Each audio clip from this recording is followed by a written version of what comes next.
Assalamualaikum warahmatullahi wabarakatuh.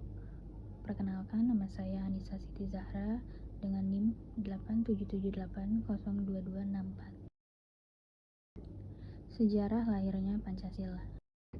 Proses lahirnya Pancasila, proses perumusan dan menetapkan Pancasila sebagai dasar negara melibatkan 3 badan penting dan melalui beberapa tahapan krusial, yaitu 1. BPUPKI, 2. Piagam Jakarta, dan 3. PPKI.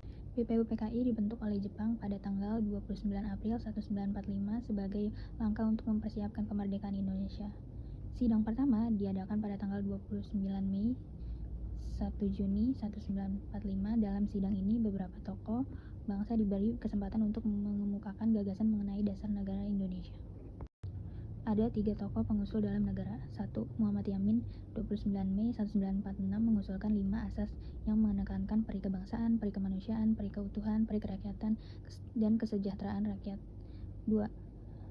Dr. Supomo 31 Mei 1945 mengemukakan dasar integralistik yang menekankan persatuan antara rakyat dan kepemimpinan. Ketiga, Ir Soekarno 1 Juni 1945 kebangsaan Indonesia, internasionalisme atau peri kemanusiaan, mufakat atau demokrasi, kesejahteraan sosial, keutuhan, dan kebudayaan. Piagam Jakarta. Perumusan dalam Piagam Jakarta setelah sidang BPUPKI dibentuk panitia 9 yang terdiri dari tokoh-tokoh penting seperti Ir Soekarno, Muhammad Hatta, Muhammad Yamin, Agus Salim, Ahmad Subarjo, Wahid Hasyim, dan lain-lain. Mereka hanya merumuskan kompromi antara berbagai pandangan dasar negara hasil pembukaan Undang-Undang Dasar 1945 versi awal. Namun, dalam sila pertama tertulis kewajiban menjalankan syariat Islam bagi pemeluk-pemeluknya. Rumusan ini menimbulkan kekhawatiran bagi sebagian pihak dari Indonesia Timur yang mayoritas non-Muslim. Karena itu, demi persatuan dan kesatuan bersama, kalimat tersebut diubah menjadi Tuhanan Yang Maha Esa. PKI dibentuk pada tanggal 7 Agustus 1945 setelah Jepang menyerah dengan sekutu, dan Indonesia menyatakan kemerdekaan. Tugas utama adalah sebagai tindak lanjut dari BPUPKI untuk mempersiapkan kemerdekaan Indonesia secara konkret. Hasil kerja penting PPKI dilaksanakan dalam beberapa sidang 18-22 Agustus 1945. Hasilnya antara lain: setelah Indonesia memproklamasikan kemerdekaan pada 17 Agustus 1945, PPKI bersidang pada 18 Agustus 1945 untuk menetapkan dasar negara konstitusi. Dalam sidang ini, PPKI menyetujui perubahan sila pertama dan mengesahkan Undang-Undang Dasar 1945 serta menetapkan Pancasila sebagai dasar negara Republik Indonesia. Perubahan ini menunjukkan kebesaran hati dan semangat persatuan para pendiri bangsa yang lebih luas. Nilai-nilai yang tercermin. Pelajaran penting dari sejarah lahirnya Pancasila adalah kemampuan kita untuk bersatu dan berkompromi di tengah perbedaan yang ada. Para pendiri bangsa mengajarkan bahwa perbedaan suku, agama, pandangan politik tidak boleh menjadi halangan untuk mencapai tujuan-tujuan nasional yang lebih besar.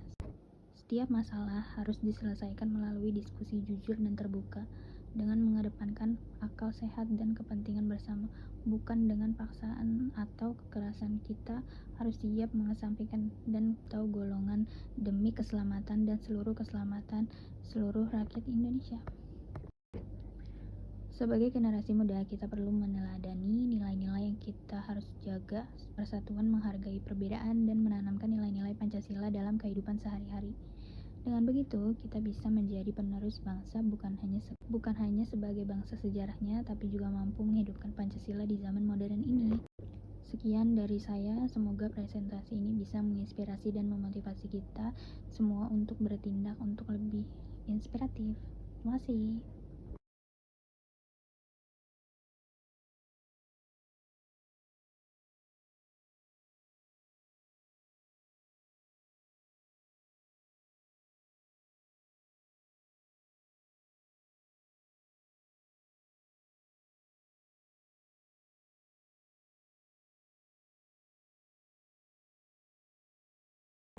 Bukan hanya sebagai bangsa sejarahnya, tapi juga mampu menghidupkan Pancasila di zaman modern ini.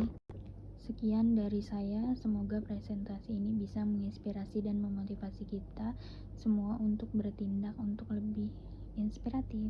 Terima kasih.